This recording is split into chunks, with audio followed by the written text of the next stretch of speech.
In the Kingdom of Fools by A.K. Ramanujan.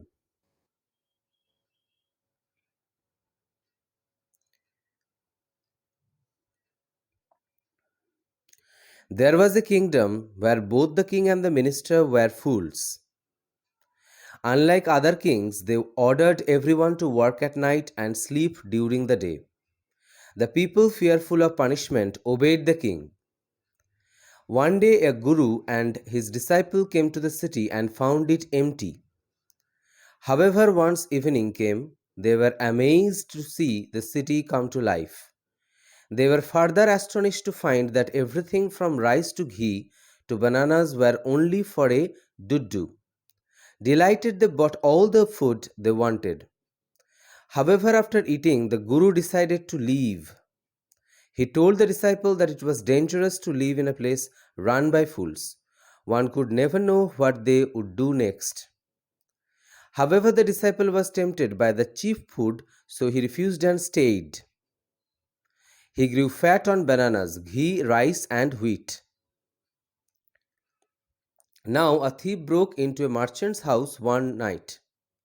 While escaping, the wall through which he had entered collapsed on him and he died.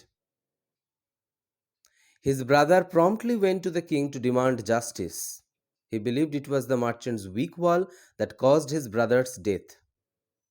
The king reassured the brother and summoned the merchant. The merchant pleaded for mercy, but he blamed the bricklayer, who blamed a dancing girl with jingling anklets, who blamed a goldsmith, who blamed a rich merchant. This rich merchant was the father of the merchant. So the trial had come full circle. The king, reasoning that sons should bear their father's sins, sentenced the merchant to death.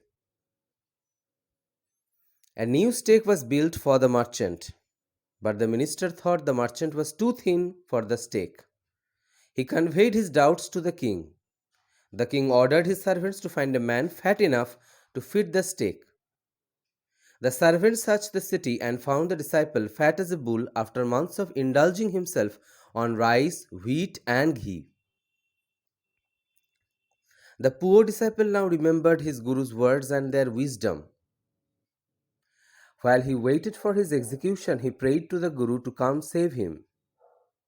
The guru, blessed with the vision to see faraway things, saw what was happening and came to rescue his disciple. He went to the king and asked to be put to death before his disciple. The disciple, understanding his guru's intentions, protested. They started arguing as to who would go first. The king was puzzled. He wanted to know the reason behind the guru's unusual request. The guru replied that he had never seen a kingdom like this and the stake was new. He wanted to die at the new stake so he could be reborn as king in the next life. His disciple would become the minister. Now the king didn't want to give up his kingdom in the next life, so he hatched a plan with his minister. They told the executioner that they would send the criminals at night to be killed. Then they disguised themselves and went to the stake to be executed.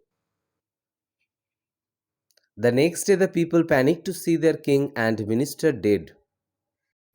Thinking of the future of their kingdom, they approached the Guru to persuade him to become their king. So the Guru became king. The first thing he did was to change all the old laws. Now the kingdom was like any other place, where day was night and not night. There was also nothing that could be bought for a duddu.